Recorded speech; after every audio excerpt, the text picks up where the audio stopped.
జడ్జారి గారు good morning. John జడ్జారి గారు. Mohan Rao sir good morning. వినపడుతుందా సార్? Good morning. వినపడుతుందా లేదా అని టెస్టింగ్, మైక్ టెస్టింగ్ సార్ ఇది. లేదు గుడ్ మార్నింగ్ వినిపిస్తుంది. ఏం లేదు, రెడీ అవుతున్నా అంతే. సార్ మాది మోటన్ క్లాసెస్ అంటే మేము ఎప్పుడు కార్ లోనే వింటుంటాం. ఓన్లీ ఎక్సెప్ట్ ప్రెజెంటేషన్ తప్ప. ప్రెజెంటేషన్ రోజు ముందు వెళ్ళిపోయేసి 8 o'clock ఆడు ఉంటాను. ఎంతైనా ఎస్ఎల్జీ అయినా బాగా ఉంది సార్. లోడ్ చాలా ఎక్కువ ఉంది. లోడ్ ఎక్కువే ఉంది అంటున్నాను మాకు. Okay okay. ఎంత టైం పడుతుంది సార్ జర్నీ మీకు? Journey 45 minutes sir. Up 45 minutes, down 45 minutes. అది ఇంకా మినిమం సార్ హైదరాబాద్ లో. మినిమం అదే 45 minutes మినిమం. యాక్చువల్గా నాకు ఫస్ట్ సిఎంసి నుంచి అవ్వగానే ఫస్ట్ అక్కడ సోమాజిగూడలోనే యశోదలు అప్పట్లో 2010 లో వచ్చామన్నారు. వైజాగ్ ఇది వెళ్ళాక ప్రాపర్ వైజాగ్ కదా లేదు సార్. ఇది మన ఎట్లా ఉన్నాయి మీ కేసెస్? ఎట్లా ఉన్నాయి సార్? బాగానే ఉన్నాయా కేసెస్? ఎక్కువ ఉన్నాయి సార్, బాగానే ఉన్నాయి అన్ని రకాలు. ఓకే. ఇంకా అది నిన్న మెయిల్ పంపించాను, చూసారా మీరు ఆర్టికల్స్? పంపించాను కానీ ఎక్కడ సార్ మాకు అసలు ఖాళీ ఉండట్లేదు. మరి అదే చూసాను, అన్ని ఓపెన్ చేయలేదు. మెయిల్ అయితే చూసాను. అట్లీస్ట్ లెట్స్ స్టార్ట్ డిస్కషన్ కదా, అట్లీస్ట్ స్టార్ట్ అన్ ఎజెండా. సార్ ఏమన్నారంటే నువ్వు ఫస్ట్ ఆర్టికల్స్ పంపిస్తే అందరు ఎజెండా స్టార్ట్ చేస్తారని అన్నారు. సో ఐ థింక్ మీరు ఒకసారి లీడ్ తీసుకొని ఎజెండా స్టార్ట్ చేస్తే at least scribble some topics slowly మనం I think we should finalise before Abu Dhabi. నేను ఒక 2 days టైం ఇస్తే నేను సిసిఎం, జామా అవన్నీ కూడా డౌన్లోడ్ చేసి పంపిస్తాను మీకు. కానీ మీరే అంటే ఏమవుతుందంటే సార్, అంటే మా యూనిట్ చాలా ఫాస్ట్ గా గ్రో చేస్తున్నారు. దానివల్ల ఏంటంటే అసలు చెప్పాలంటే ఇప్పటికి 64 బెడ్స్ అయ్యాయి. ఫుల్ ఉంటుందా? ఆల్మోస్ట్ మా అయితే 1 or 2 బెడ్స్ ఖాళీ ఉంటున్నాయి. అంటే మీకు నర్సెస్ ఉంటున్నారా మ్యాన్ పవర్ అంతా? అదే సార్, నర్సెస్ మా వాళ్ళు అంతాను తక్కువగా ఉన్నారన్నమాట.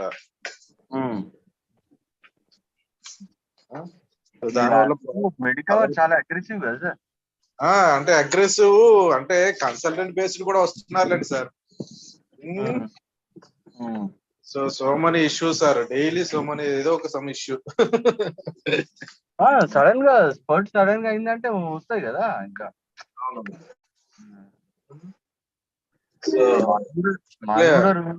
అదర్ ఇష్యూస్ లో అస్సలు కాన్సన్ట్రేట్ చేయలేకపోతున్నాం. ముందైతే లాస్ట్ ఇయర్ అయినా అసలు మెడికల్ రిప్రజెంటేటివ్ వెనకతలే తిరిగేవాడిని. ఇప్పుడు అది కూడా లేదు, అంత టైం ఉండట్లేదు అలా వస్తున్నా కలవడానికి కూడాను. అదే చూడండి, మీరు కూడా చూడండి అక్కడి నుంచి సార్. నేను చూస్తాను సార్.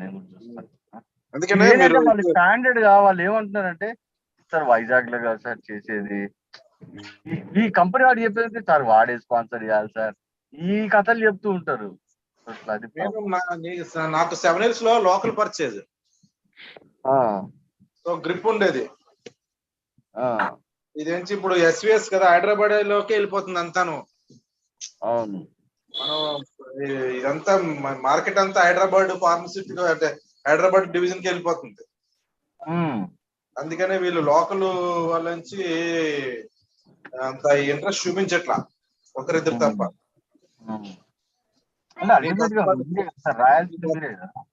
మేము కష్టపడడం ఏంటి, ఆడికి వెళ్ళిపోవడం ఏంటి అనేసి.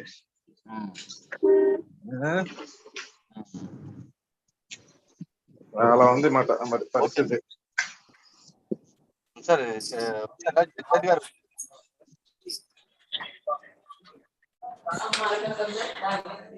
Good morning. Dr. Rian is running late by 10 minutes.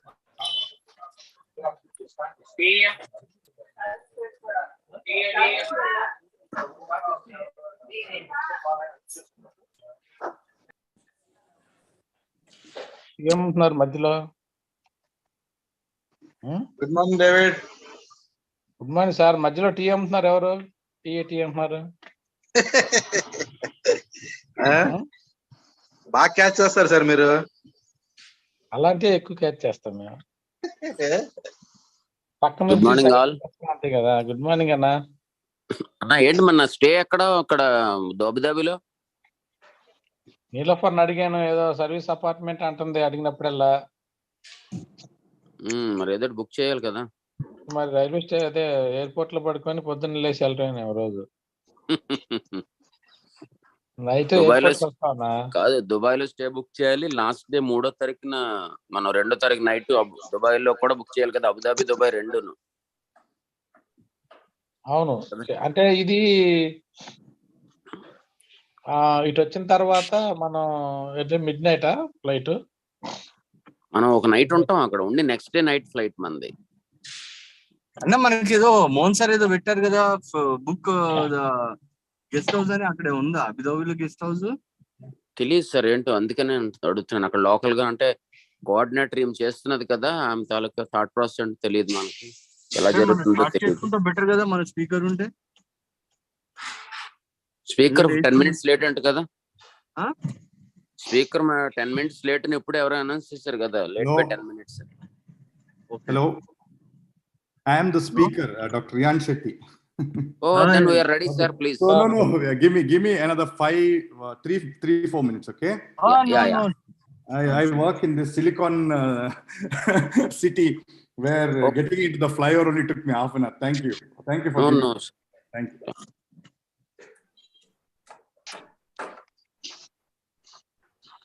అంటే ఇంక 1 week ఉంది కదా, మనం రూమ్ బుక్ చేసుకోవడం కరెక్ట్ ఏమో ఇంకా తొందరగా ఏదో ఫాలో అప్ చేయాలి. క్లోజ్ చేయాలి సార్. అదే నా రోజు నీలోఫర్ని అడుగుతున్నాను. సార్ని అడిగి ఏదో మరి కరెక్ట్ గా ఆ టైం ప్రకారం ఏది ఎక్కడ బుక్ చేయాలో చెయ్యమ్మా అంటే, సార్ని అడిగితే గ్యాస్ ఏదో సర్వీస్ అపార్ట్మెంట్ ఏదో అన్నారంటే మరి కరెక్ట్. నేను నిన్న కూడా అడిగాను. ఓకే. లాస్ట్ కి ఇంకా చెప్పాను కదా, ఎయిర్పోర్ట్ లో పడుకోవాల్సిందే. అన్న ఇది రిఫ్లెక్ట్ కి స్టార్ట్ చేయండి. టాపిక్స్ అందరికి మెయిల్స్ పంపించాను. Another 2 to 3 days I will send all the articles to the mails. So mail చూసుకోండి.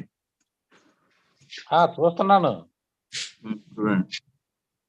కాకపోతే నువ్వు ఫస్ట్ చేయాల్సింది ఏంటంటేనా, to send the schedule. Topics కదా మెయిన్. ఇవి వీటిని చూసి టాపిక్స్ ప్రిపేర్ చేస్తావా? అవును, వీటిని చూసే టాపిక్స్ మన ఎవిడెన్స్ బేస్డ్ కదా. సో మనం వీటిని చూసి టాపిక్స్ సెట్ చేస్తాం, టాపిక్స్ చూసి కాదు. అదే వాటిని చూసి టాపిక్స్ ప్రిపేర్ చేస్తావు కదా. ఆర్టికల్ చూసి టాపిక్ వస్తుంది. అదే అవి చూసి మరి మొత్తం డౌన్లోడ్ చేసినాక వాటిని చూసి టాపిక్స్ మరి ఎప్పుడు లోపు చేస్తే ఆల్రెడీ కొన్ని పంపించాను కదా, దాన్ని బట్టి స్టార్ట్ లోపు చేస్తారా? రియాన్ శెట్టి స్టార్ట్ అయిందా లేదా sir? He's in. Riyan Shetty గారు ఉన్నారు. 3 minutes అడగమన్నారు. Sir, give me couple of minutes, please. Thank you. Okay, sir. Srinu. Good morning Mohan sir. Sir Srinu గారు. శ్రీను సార్ వీలైతే topics glucose, ICU glucose, ICU nutrition, balanced salt solution గురించి ఏమైనా పెడితే మన కొద్దిగా స్పాన్సర్స్ వస్తారు సార్. మీరు చెప్పండి సార్. అలాగే మనం రిఫ్లెక్ట్ దాని గురించి మాట్లాడండి, సరిపోయింది. అదే క్లోజ్ చేయండి పట్ లిస్ట్. మీరు చెప్పండి సార్. అది వాళ్ళకి కంపెనీస్ ఏం కావాలనేది, దాంట్లో ఎవిడెన్స్ బేస్డ్ వాళ్ళది అన్ని పెడదాం. ఆల్రెడీ గ్లూకోజ్ ఒకటి, అదొకటి న్యూట్రిషన్ ఒకటి పెట్టేద్దాం Srinu. Sir sure sir.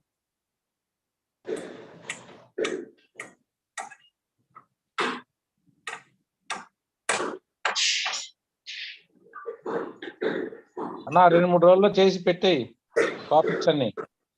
Topics నేను చేతులు కాదు, నీకు పంపించిందే అందుకు నువ్వు చూడమని.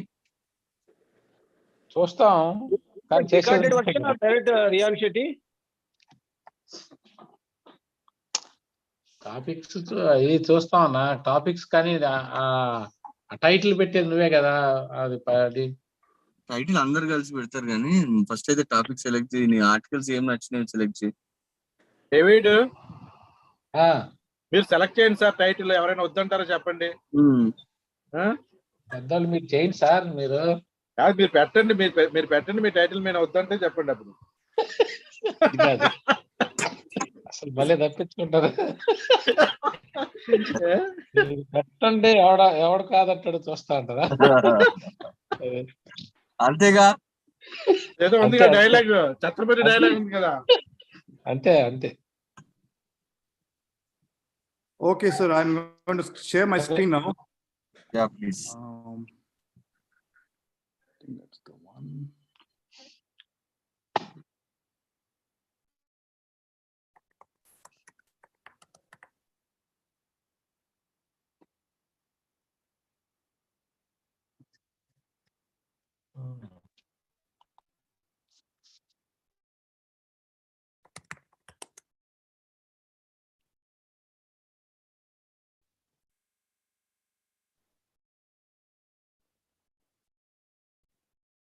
Just give me a minute. I'm just sharing everything.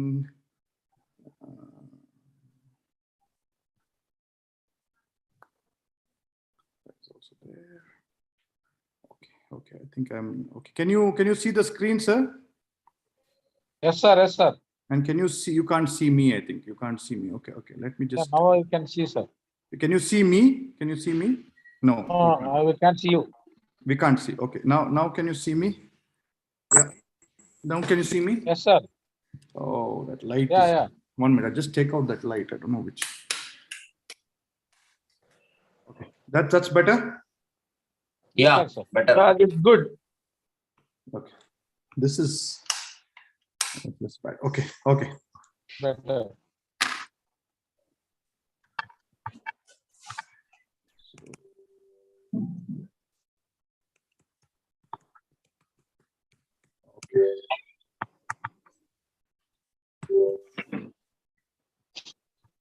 Wait, I'm just going back.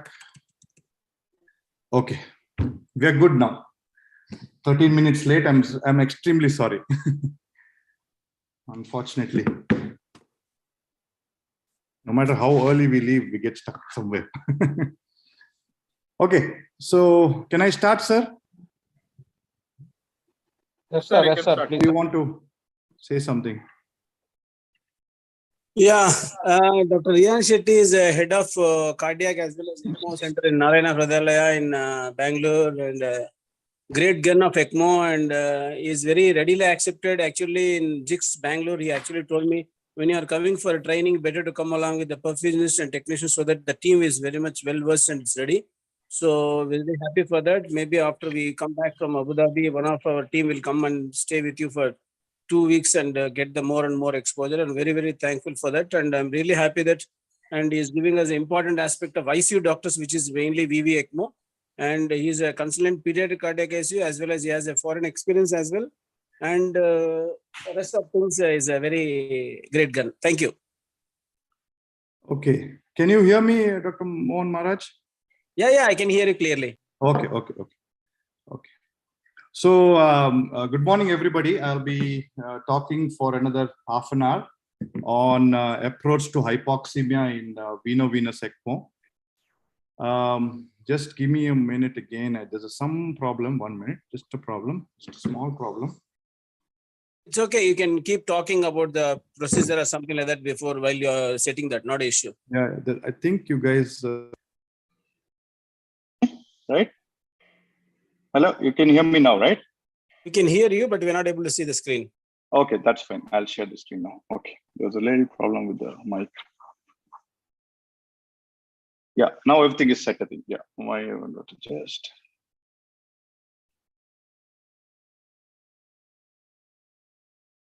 Oh, but where is it gone now? Okay, it's here. Okay. No, not this one. 1 minute. so many of them, so I don't know which one is which. So that's the problem with the big people. Sorry, sir. Sorry. Just 1 minute. Yeah, I think we're there. We're almost there. Yeah. Yeah, that should be it. Yeah. Okay, let's go then. Fine. Okay. Thanks for the kind introduction. So it's right. I work in the pediatric cardiac ICU. We have about 3,000 patients going through that every year after bypass surgery. So we have to support about 60 children on ECMO, plus my adult colleagues.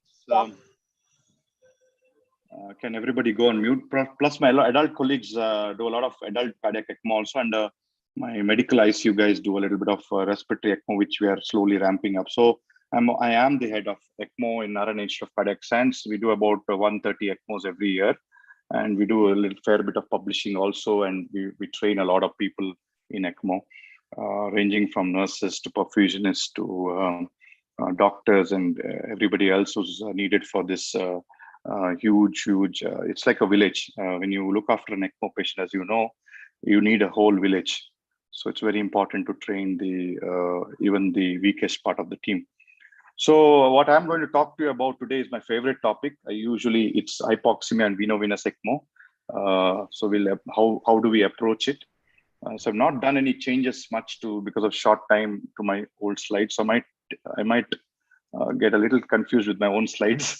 So yeah, so some of you have been to Bangalore. This is my intensive care, long corridors of a lot of patients everywhere.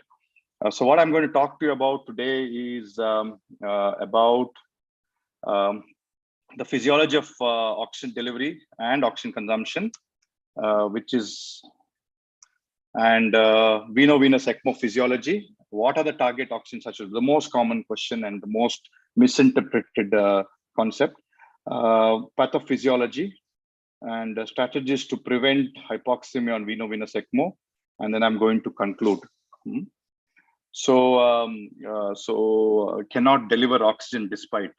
So this is a slide I usually put. This is why we do ECMO, because we cannot deliver oxygen despite the numerous infusion pumps, the numerous monitoring to optimize oxygen delivery, numerous gadgets to support the cardiovascular and respiratory system. We cannot deliver oxygen. That's the main problem, and that's why we need ECMO.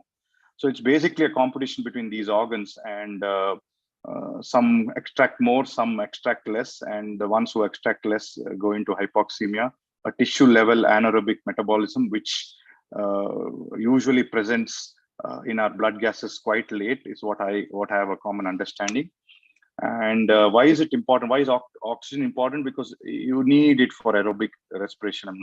This is biochemistry. I'm not going to go to it. How many ATPs are released with aerobic respiration? So the total yield, and this is a very important slide you got to take home. First slide you got to take home learning. I know you guys are quite, some of you are very new to this concept of ECMO, so I'm going to go slow. So as you know, in intensive care, oxygen delivery is cardiac output and oxygen content. So you need to take care of cardiac output, you need to take care of hemoglobin, and then you need to take care of the PO2. So that's very important. That's three things we're going to be talking over and over again. And when you don't have enough oxygen delivery, lactate starts developing. And that is what you would have come to this lecture, understanding that if you have anaerobic respiration, you have lactate, and that's when you react. What I am going to say is that lactate is an late presentation, especially in respiratory failure. It's a late indicator that things are going wrong. There's something else I want to introduce you, that the DO2, VO2, even though we can't fully measure it properly, that is the main indicator a patient needs ECMO. So if you ask me, what are the indications for ECMO? Can everybody go mute, please? So if you ask me what is the main indication for ECMO, then I would say DO2, VO2 of less than 3. And I wouldn't go down telling respiratory failure, cardiac failure, etc., etc. So if a DO2, VO2 is less than 3, and in any condition, be it a cardio or a respiratory failure, you probably need to start thinking of ECMO. Not all of them are have indications, but then you go down that route of indications. This is just to simplify to everybody. That's where that's something you should understand. So in this nice diagram, you have a loading station, and then you have hemoglobin. Hemoglobin is full when it comes to the tissue part over here, and then there's some extractions. 1 out of 4 gets extracted, and you know this, and this becomes your mixed venous gas. So this is very important. When the oxygen consumption increases and the tissue demand increases and the oxygen consumption increases, there's more extraction. And if the delivery itself is hampered by reducing cardiac output or by oxygenation and the hemoglobin, then what comes here is very low, and there is more consumption, then what goes out of here is also very low. And that's one of the indicators. Unfortunately, a lot of us don't measure this very often. And even if we measure, sometimes there will be discrepancy because it will be an SVC, venous oxygenation, which is not a true indicator for whether the DO2, VO2 is maintained. So to give you a better, this one, Bartlett, if you can see in the bottom of the slide, Robert Bartlett is father of ECMO. He wrote a beautiful paper on physiology of gas exchange during ECMO for respiratory failure. If somebody would contact me after this, I want to share that paper with you all. This is something every doctor or physician or a nurse or a perfusionist who will take care of patients on ECMO should read. It's a very basics of physiology. So in this diagram, if you can see, we are usually over here. This is where we are. We are all sitting and watching this webinar. If you're a patient in ICU and have an hypermetabolic shock, then it goes up here and you still look normal. And as you deteriorate, you go into shock. When you're in 2:1, you call below 2:1, you call it shock. Below 3:1, DO2, VO2 is when we should start considering ECMO. So if you can see here, you come with the oxygen content of 600 and 120 cc of oxygen is taken out. That's the VO2, and then the remaining goes as 75 or 80% SVO2. These are things which you should really know. And if you see the diagram again, cardiac output, hemoglobin, and the oxygen consumption. These are 3-4 things that are very, very important. So if you read that paper forward and then you see, he also, because you're all intensivist and you have a lot of debate between liberal and restrictive transfusion, he nicely illustrates how much oxygen content does a 7.5 hemoglobin have, and if you double it to 15, the oxygen content doubles.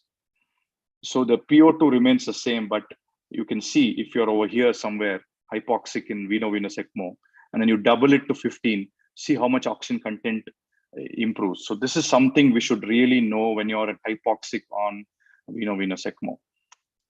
Now, before we go to troubleshoot, you should know that access and return cannulas are extremely important to give you the right drainage and the right return. So there are algorithms, as you can see, which you can follow. If you follow it strictly, you will 99.9% you don't go wrong. Now coming to the most important slide of physiology of gas exchange or about how to understand hypoxemia on veno-venous ECMO. I've taken this from various places to simplify you. I want to take about 5-10 minutes on this. In a veno-venous ECMO, I will go to the normal configuration which we all follow in India and not confuse you, which is a veno-venous femorojugular. So femoral cannula is over here in the IVC with lots of holes. There's drainage into the pump and then the artificial membrane, and then goes back into the IJV and pours it into the RA. In the RA, there is pure blood and then there is impure blood. We're going to see now native blood, which is the venous blood here. Usually, I'm just telling, usually has a PO2 of about 40 and a saturation of 64. I want you to really closely keep looking at this slide. And if you want to take a screenshot, I'm happy with that. And the oxygen content is usually 9 cc oxygen per deciliter. Now, once it comes here, it is fully saturated. Okay, the infused blood is fully saturated. Now, this 300 depends on your oxygenator, quality of oxygenators. Some MACs give you about 400, 500. Some of the other ones give you around 300. So saturation is always 100, but the oxygen content is about 14 to say 20 cc oxygen per deciliter, depending on the oxygenator. Now, when you come down, you can see it gets mixed over here. Now, at that point, you would have taken only 3 parts of the cardiac output. I'm just giving hypothetically, and 1 part would have not got oxygenated. Not all the cardiac output comes out because you have pulsatile flow in veno-venous ECMO.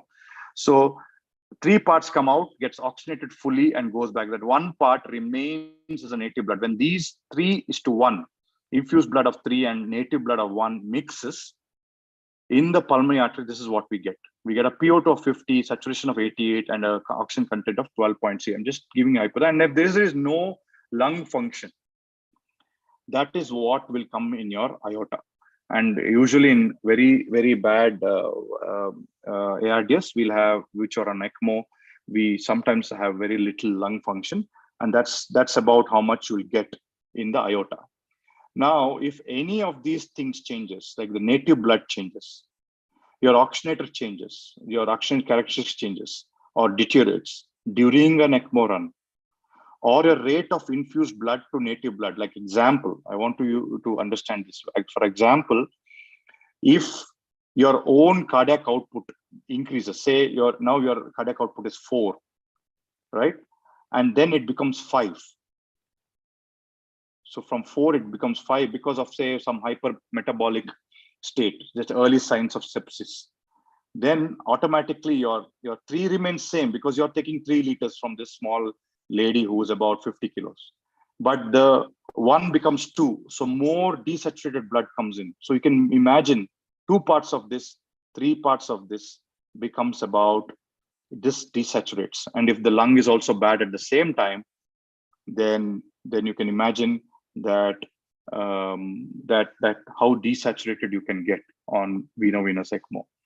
So this slide is actually when you go on ECMO, this is what saturation you get. So I'll come back to the remaining later. So I hope you understood that. So obviously, when you are having a chest X-ray, you should look for recirculation. Recirculation is when your access and return cannula are very, very, very nearby. They usually say about 8 centimeters apart at least. They should be. So that's when you get recirculation. Whatever blood comes infused in gets back to the return cannula, and both the cannulas look at same color. And you can do ABGs in both the cannulas and see there's recirculation. All you have to do is, if it's a very small recirculation, you have to fill the patient, change the position and stuff. But otherwise, you have to pull back the one of the cannulas or both the cannulas. So that's one of the things you have to look after. So once you go on ECMO, the brilliant thing is you can switch off all this. You can give lung rest. If you're on some minimal inotropes, you can switch it off. If you're going for VECMO, you can switch off all the inotropes. And you can take complete control. And try to deliver oxygen to the tissues so that there is good aerobic metabolism. This is what you have to understand. You have to understand the tissue level, not at the biochemical level. For you at the biochemical level, oh, lactate is fine, no acidosis, pH is okay. But the patient is getting more and more bloated. He has a SIRS response. Please look into it. It might be because you're not giving enough oxygen to the peripheries, or you're not giving enough cardiac output, or you're not giving enough hemoglobin. So you should understand, in all veno-venous ECMO or for respiratory failure, we go on to rest the lung. And this diagram is to show you that even when you have climbed the Mount Everest without oxygen, so what his mean PO2 was 24 at 8,400 and a PaCO2 of 13 and a saturation of 54. You have to understand he has got a little bit of, his body has acclimatized to it. So I'm just trying to show in that level also they do survive if you maintain other things very well. Like if your saturation is low, but your hemoglobin, your ODC curve is shifted to the right side, proper side. And if you have a good cardiac output, even with the lower saturation of in the ELSO guidelines of 2017, they said in absence of lung function, arterial saturation of 80 to 85% in a respiratory failure veno-venous ECMO is sufficient. Now, a lot of people there might be just shocked. So I want you to understand when you have respiratory failure, you're hypoxic. So you initiate and you call the ECMO team and they initiate veno-venous ECMO. And then you stop the ventilation because you want to rest the lung because you don't want to further damage it. And then your saturation drips to 80. And the ECMO specialists are saying, that's okay, that's fine. And you're like wondering, you called them to correct the hypoxia. He was on 90 saturation before we went on ECMO, but now he's on 80 saturation. So something's really wrong. I want you to understand it's not possible to get high oxygen delivery in veno-venous ECMO because it is just taking out blood, oxygenating and sending it back. So you will have mixing and you will desaturate, sometimes even more than what you were saturating before, even less than what you were saturating before. So the ELSO has clearly given guidelines that up to 80 to 85% of oxygen saturation is fine. You probably in the COVIDs which you're having lately, it sometimes even 80 is a luxury. Sometimes you even get 70. So they go on to say up to 75 to 80 is fine as long as the PO2 is like more around 45 to 55, and as long as the cardiac output and the hemoglobin concentration are in range. So if you have a saturation of 75 to 80, just make sure you have a good cardiac output and his hemoglobin is topped up to say 14 to 15. I'll come to a slide later to show you how hemoglobin affects, how pump flows and hemoglobin affects oxygenation at the peripheries in a veno-venous ECMO. So the pathophysiology hypoxemia could be equipment failure. You have to, from the wall till the oxygenator, you need to, and the recirculation also, you have to make sure that it is ruled out. Then I told you the pathophysiology is mixture of oxygenated blood and patient's own blood and the ratio. It was, as I gave you an example, it was 3:1, and when it becomes 3:2, you automatically desaturate. Avoid recirculation, and there is an entity of intrapulmonary shunt and its modulation. A lot of work is going on that, and I wouldn't go and confuse you more. Basically, they're saying there is some blood which just shunts between the circulation in the lungs, and they cause a lot of desaturation in these ARDS patients. So coming to equipment failure, your membrane properties, the surface area, the diffusion, everything is very important. So the better oxygenator you put in, the better results better post-oxygenator gas you will get. So how do you improve this peripheral oxygenation? So I'm going to go through the steps of increasing blood oxygen content, and then finally end up with one article where they have a flow chart to show you clearly how you manage hypoxemia on ECMO. This presentation was done at somewhere in between of COVID, so I don't have much emphasis on prone.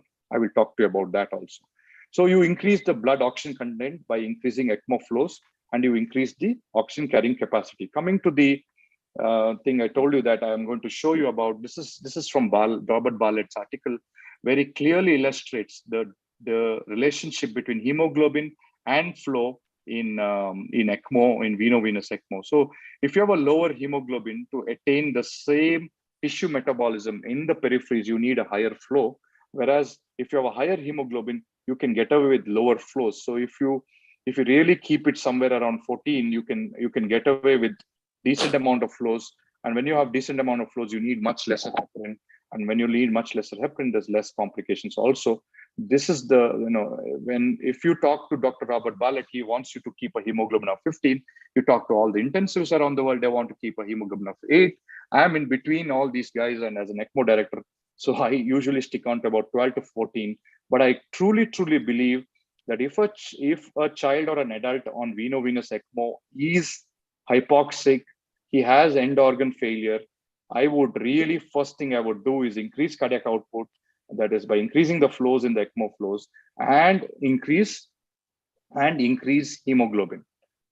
That's what I would do. But if a patient is just maintained on veno-venous ECMO, looking around, not much metabolism, no signs of sepsis, I would definitely let the hemoglobin drift down a little bit. So you reduce recirculation, you reduce oxygen consumption by sedation and neuromuscular blockade.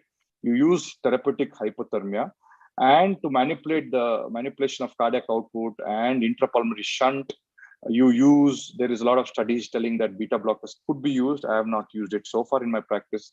And the most important thing is prone ventilation. It is coming off a lot of vogue post COVID, because a lot of the COVID lungs are so bad that even on venous ECMO they are desaturated. So there are a lot of reports around the world now that prone ventilation is used in almost 30% of the patients who got COVID ECMO. So that's something which you can go back and look at. And if everything fails, you have to switch to veno-arterial or a hybrid configuration. As you can see, I have not emphasized in this lecture too much on exactly how to troubleshoot so far. I'm mostly trying to make you understand what the physiology is. And once you understand the physiology, then it's very easy for you to manage these people in the ICU. So coming to one of the last few slides, it's almost 20-25 minutes now. So this is a beautiful article by Messai et al. If I get time, I'll probably send this article also across, or at least this algorithm. You should actually print out this algorithm and keep it next to the bedside each time you have a venous ECMO. So what are you doing? You're going on ECMO, you're getting pump flows. You usually try to get a pump flow of about 60%. So about 3 liters, say, in a 50 kilo female, and about 70 kilo male, you'll try to get about 4 liters. So 60% of the total cardiac output. You'll keep them on 100% oxygen, and then you'll titrate with the fresh gas flow. You'll titrate the PaCO2 to 40%. So you end up with 80 to 85% saturation. We are good at that. We put the lungs at rest, and so you have ultra productive ventilation. You go to spontaneous ventilation as soon as possible. 2 ways to go about that is to either do get them tolerant to that tube, or do a tracheostomy in the day 3, day 4, so that you can get back to spontaneous ventilation. So say let's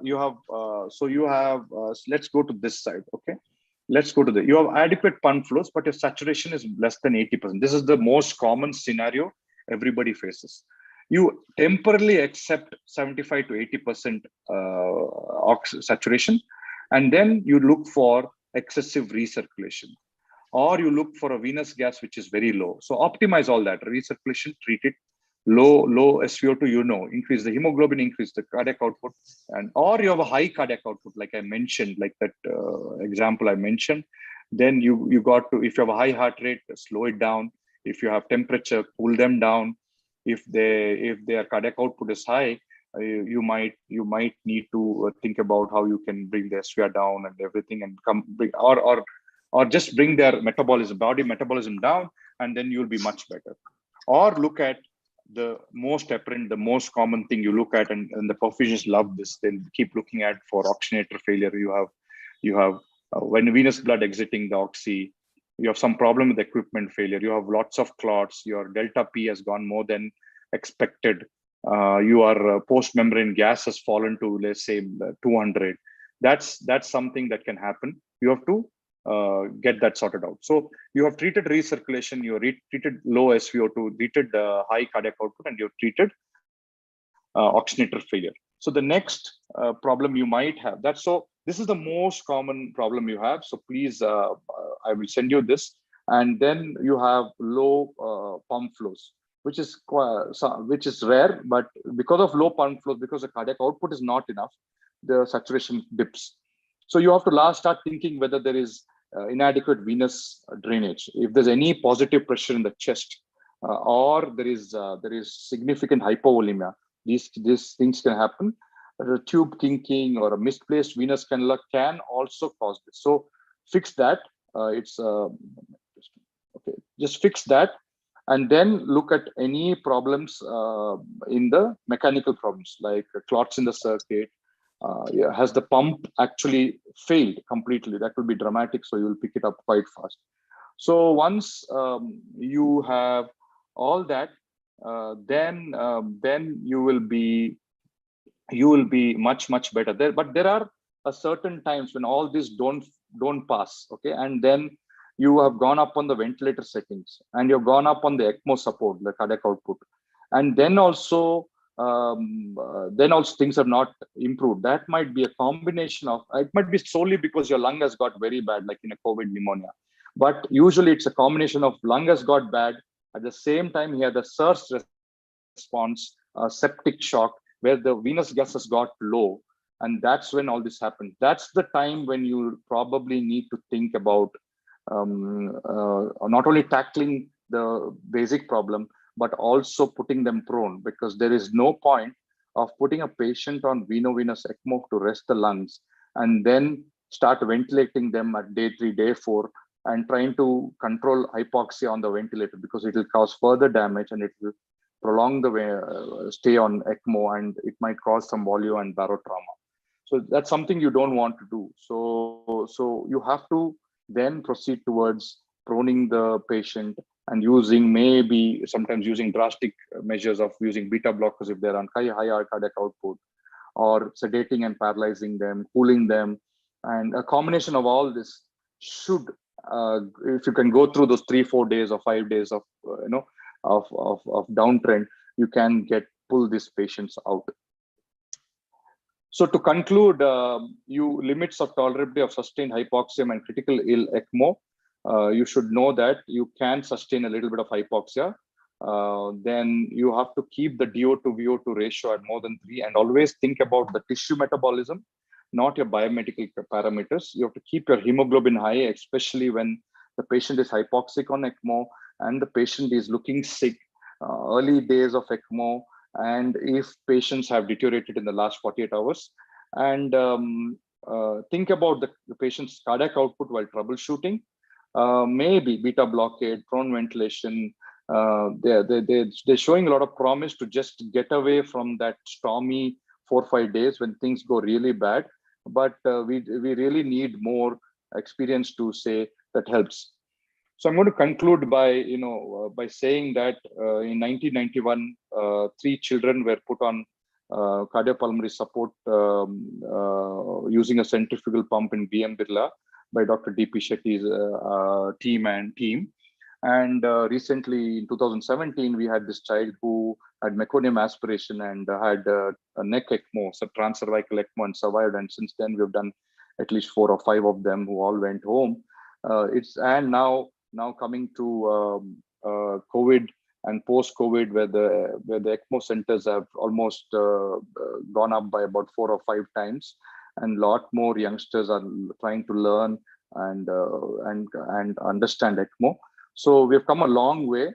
So recently we went to just give me a minute. Recently we went to ISCCM and actually asked about a year back, but so we've gone and we've got our own fellowship in cardiac critical care and ECMO. It's a 1-year fellowship for 2 candidates. We are yet to get the first candidate, but I'm sure in this lecture there might be a lot of youngsters who want to come and really deep dive into the world of ECMO and cardiac critical care and really come to know how difficult it is to look after these patients and how we need a large team to look after them.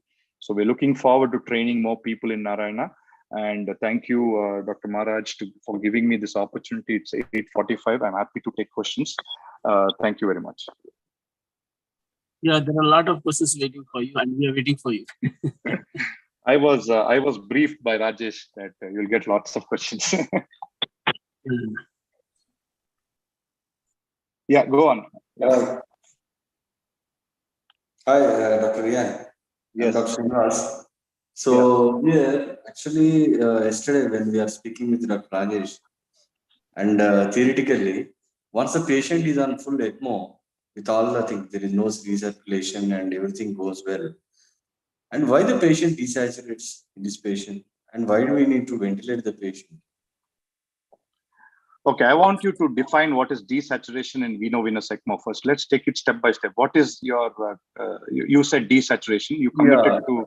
As per the ESCLO guidelines, it is 80 is okay, 80 to 85, but we are literally worried when it is less than 88.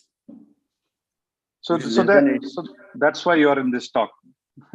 So desaturation is when a patient goes below 80 in a veno-venous ECMO.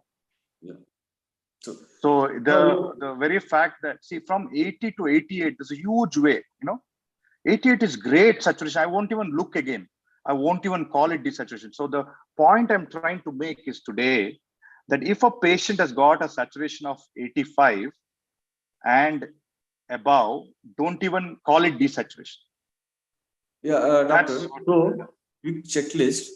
So we will check usually what we do is we check the recirculation is there not by ultrasound the cannulas. And of course, every day we do a pre-pump and post-pump gas ABG and check whether a filter is working or not. And also we look into how our cardiac output is there. And usually the first days will be a problem basically. So 5 liters of flow and flow with 100% oxygen. So here, do you recommend us to maintain 15 HB? Usually we are maintaining around 9 to 10. One thing from your talk we understood is we need to maintain at least when there is a low oxygen, as theoretically we need to maintain around 12 to 15 of hemoglobin. And to increase the cardiac output also, do you suggest a dobutamine to add in this patient? Okay, so can I take that one by one? So first thing to take home is don't call it desaturation until it reaches less than 85. Next thing is, if it is actually desaturation, let's call it not even hypoxia. We'll change the terminology itself. We should change the terminology to hypoxemia on veno-venous ECMO. So if you get a call from a resident, it's going to be, sir, this patient is he's got hypoxemia, and means in the blood, it's also, we can see it on the saturation probe also, you can see it. So it's hypoxemia on veno-venous ECMO, which is, I would say, when you're between going below 80. If you have done everything right, all these things, then you have to get into, if you have done all these things in the chart, if you can see right now, if you have, like whatever you said, right, then you have to start thinking, and you have corrected the hemoglobin also. Then you have to gone into going down to the nitty-gritty where you are seeing whether it's a high cardiac output failure or we need beta blocker or proning. Proning has become common because more and more patients are now, because they're COVID patients, their lungs are getting really bad. And if you see the problems you face, what you are mentioning of hypoxemia and veno-venous ECMO, you will see it at about day 5, day 6. Is that right? Correct? Not on the initial first day, correct? No, even initial phase also we see.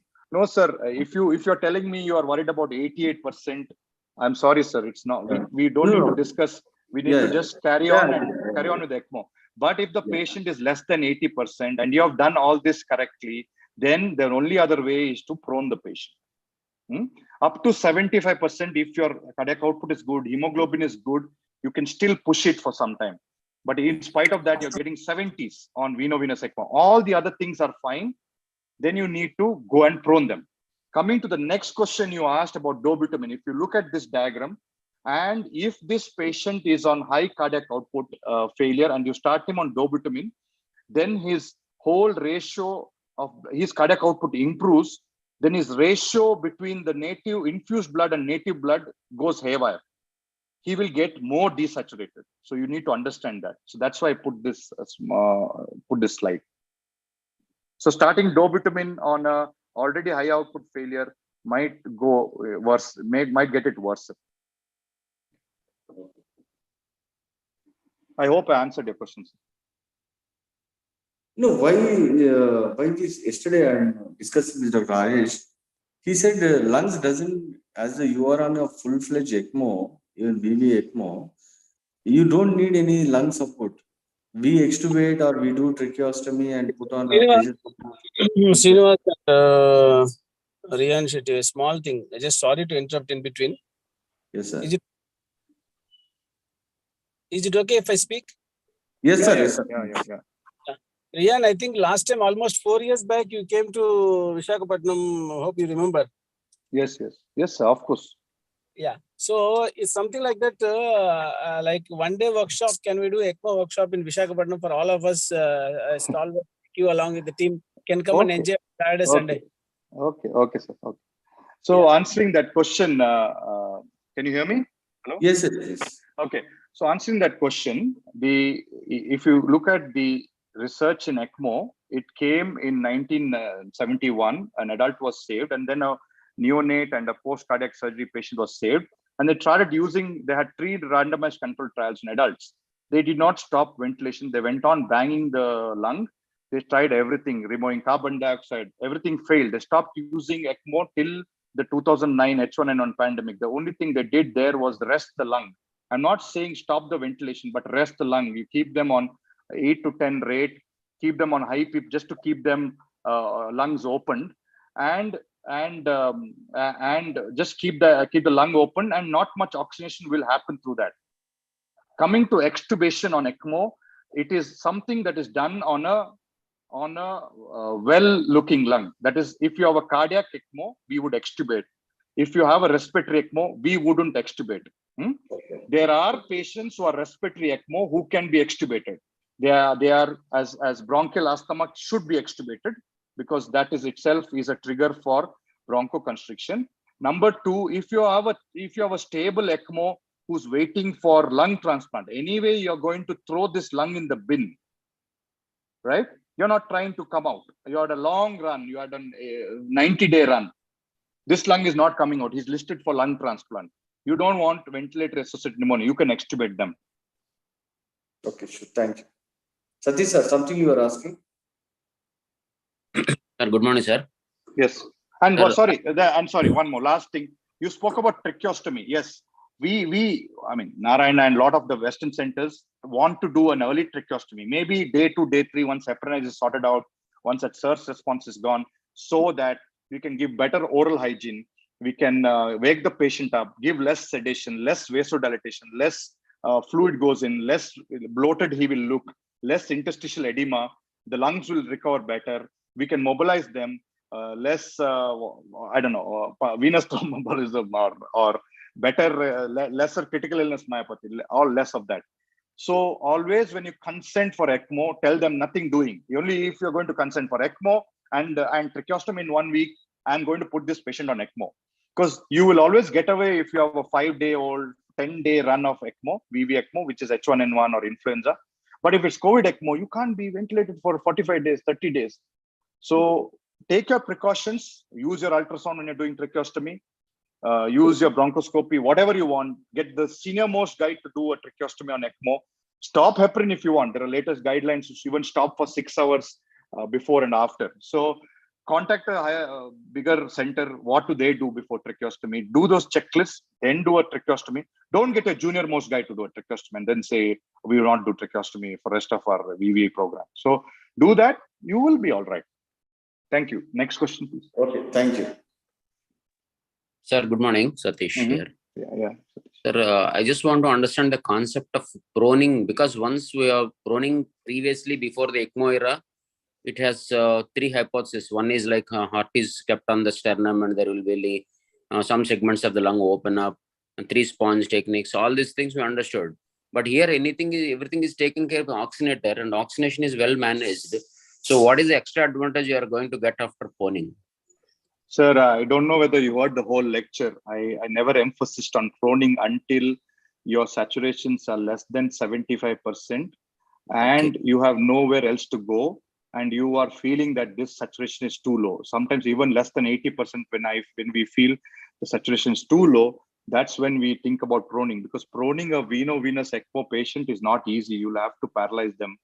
That takes away the chance of not giving them critical illness myopathy and all the side effects I told you.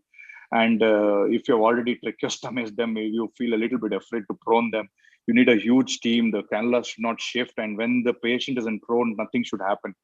So it's a huge endeavor, and it gets easier, I believe. We have not done many venous pronings, but it apparently gets easier when you have done many of them, and you have a set protocol and video and everything. If you go on Twitter, they will show you a lot of those things. So that's only when your saturation is less than 75%, sir.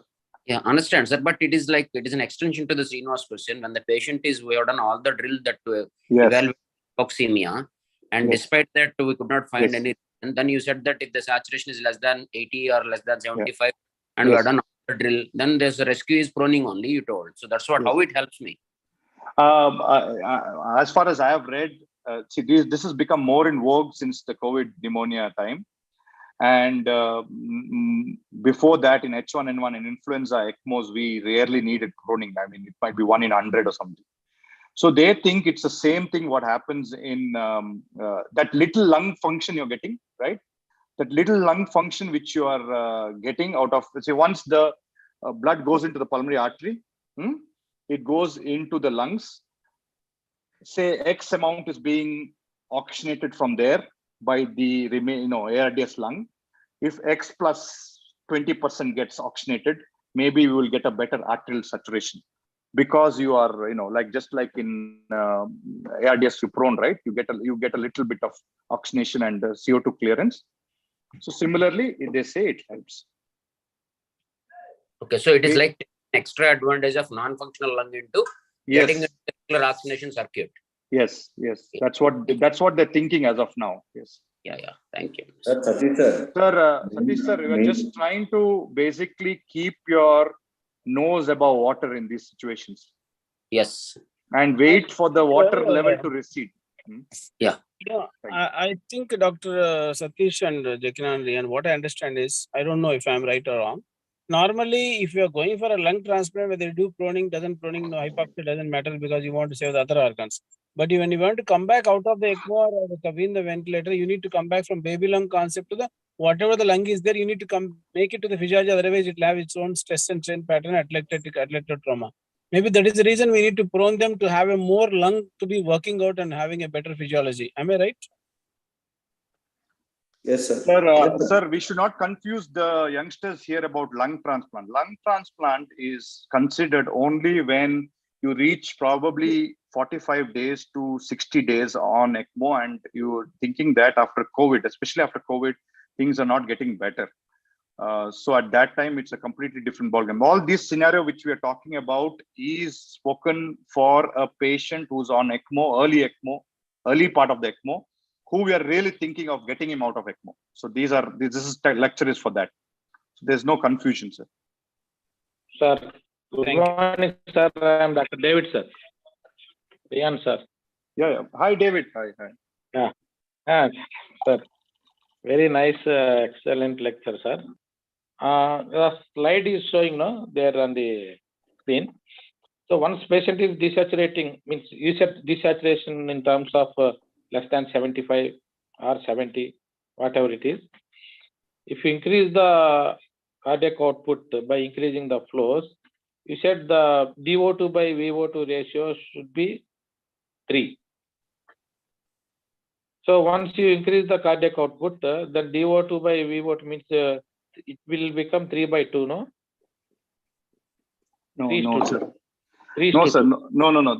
You are confusing between DO2, VO2 and the ratio of infused blood and native blood, sir. This is happening over here. Look here. If a patient has 4 liter cardiac output, what I'm saying is, in this diagram, if you take 3 out, 1 escapes, right? Yes, that 3, when it comes and joins, it mixes 3:1, and the 3:1, and then it becomes 4 here. This is the 4. The DO2 VO2 you are mentioning is on a whole, right? On a whole, on a patient. That is what we are trying to maintain on the. Okay, sir. So if you increase the cardiac output, the ratio will not change. So when you increase the cardiac output, the DO2 VO2 will improve, sir. Yes, right. And even this ratio will increase. When you increase the cardiac output, this will become more. If you make it total 5 liters, 4. Yeah, it just becomes 4, sir. So more oxygen, more blood comes into the pump. More blood is saturated. More blood, and goes back. Yes, so more this oxygenation will improve. The pulmonary artery oxygenation will improve. Thank you, sir. Thank you. Sir, Rian Shetty, sir, is out of this. We just want to understand. Do you do cardiac arrest ECMO? ECMO CPR? Of course, sir. Of course. Yes, sir. Yeah. Normally, how normally you have any chart or any protocol, something like that, sir? So we do it on 3 categories. One, most commonly in a post-op cardiac surgical, adult and pediatric. So that's easy because we go on the chest. So last year in pediatrics, we did about we 10 to 20 a year. Patients, just 2 days back, we had a BT shunt, which lost his had myocardial ischemia and was not returning back. Within 25 minutes, we went on ECMO. Now we are resting the heart, trying to downsize the shunt and come out again. Similarly, if you have a CABG whose valves are, he suddenly arrests because of VF, and we think it might be a coronary issue and we need him to take to theater, we offer them. So anybody in Narayana Cardiac Center who arrests will be offered for free of cost ECMO, so that we can understand what really went wrong and we can help to almost 50% of them go home in spite of a cardiac arrest. In other centers, these people have a 80% mortality. So we do that. And then the other last... Here is a free of cost, that's a problem. Sorry? The question here is a free of cost, only you can do. No, sir. I think if all the big minds sit together in any part of the world, there has to be a way out, and that will push you to indigenize circuits which are cheaper, and then try to get the trust. Once you get the numbers, your team will then improve. The numbers is the most important thing. Unless you improve the numbers, the team won't learn. Lectures like this will just help you not to do big, grave mistakes, but hands-on, like on the floor work only will help you. So it's a I know it's difficult, but yeah. Yes, sir. Previously, when a patient in cardiac arrest, cardiac ECMO. One is the post-cardiac. What are the other two? No, the post-cardiac, I said adult and pediatric, sir. The other thing is if somebody comes peri-arrest in the cardiac CCU, who's after PCI or before PCI, then we can go and initiate peripheral ECMO and put them on ECMO and make them better later. So ECMO CPR you suggest only for cardiac patients? Sir, in a developed country, if, for example, if a child is in the ward for, say, pneumonia or and he had hypokalemia and some nurse gave a larger dose and he has hyperkalemic arrest in the ward, say in sick kids in Toronto, they would initiate ECMO, ECPR on the ward and bring him. So the avenues are unbelievable. Like, you can use it anywhere actually, but again, like you said, cost and whether it's right to do. So whenever there's a reversible cause, say in 20 years time, that will happen in India also. If somebody arrests in the ward after a medical problem, some reversible cause, right? Say a cardiomyopathy of sent to the ward, or somebody has had a foreign body, or it's difficult to intubate in the ward. Who knows? They might go and put him on ECMO, right? And if you can't get a tracheostomy. So we don't know, sir. We don't know. Yeah. So my actually present thinking is, how about keeping a ECMO circuit in emergency department? Because in emergency department, whenever they do the CPR for any case, suddenly just to find out the reversible cause for a time, then start ECMO, then go for understanding reversible cause. Is it right? I wrong? So, sir, there are different indications for ECMO, and the worst prognosis right now is in hospital, and even worse prognosis out of hospital cardiac arrest in an adult. So even eCPR in children have got much better results, but eCPR in adults in cardiac surgery, okay results, but out of hospital and in hospital cardiac arrest because of a coronary issue have got worse. So if you're starting a program, that is not probably the right indication, because people will lose faith in ECMO then. Thank you, sir. Sir, previously, long back, when even in cardiac arrest, putting the patient on ventilator, intubating ventilator, putting on ventilator also, we need to take the consent because of cost issue. Now, whenever patient gets cardiac arrest, we starting CPR and intubating the patient and putting on ventilator, even without any consent also, because of that emergency and the patient needs. Future may come that even without asking the patient relatives, that immediately when starting CPR and patient is not coming out after 20 or 30 minutes, then you put the cannulate and put the patient on ECMO. That days may come in future as a... Sorry to interrupt, sir. That day is already here. We have been doing that for you years. have that day, sir, but we don't. So yeah. So the consent is taken preoperatively, that if coming out bypass, if the patient can't come off, he will be offered ECMO. If a patient arrests suddenly in post-op, he will be offered ECMO, and we actually don't even bother to waste our time, because that whole conversation, you can't just go and tell you have 5 minutes to decide. We are doing CPR inside. First of all, we'll have only 4 people doing CPR. One guy can't go out and do all this. And in children's case, you need a lot of people, to initiate ECPR ECMO. So we made that things easier. So eventually it will all go through, sir. It will all, whatever you think is not possible today will happen. It's just that it's a matter of time. Yes, sir. Thank you. Anything else, anybody? Because so many people are going for ECMO training, and we want a second training by our Riyan Shetty and Rajesh Shetty team in future, maybe in December. Is it possible, Dr. Shetty, in December? Sir, it's I don't even know what I'm going to do today evening, sir. We're quite busy here, so we'll talk, sir. Offline, we'll talk, sir. Offline, we'll talk. Okay. Yeah. It's not something I'm going to say no for, sir. Huh? Yeah. Okay. Right. Thank you. Thank you very much. Thank you very much. Sir, there's a question online about